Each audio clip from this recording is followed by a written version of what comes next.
Hello viewers, in this tutorial I'll show how to solve Instagram autoback Instagram keep stopping problem. Let's see how to solve this problem. Tap on hold Instagram, click on app info or I button,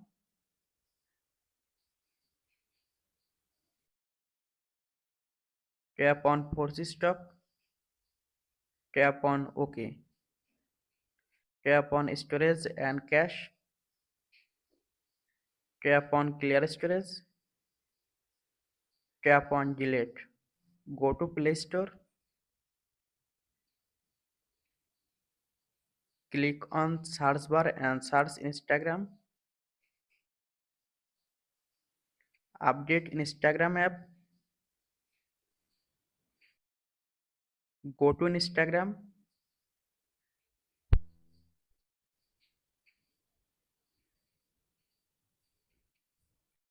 problem solved. Thanks for watching. Don't forget like and subscribe.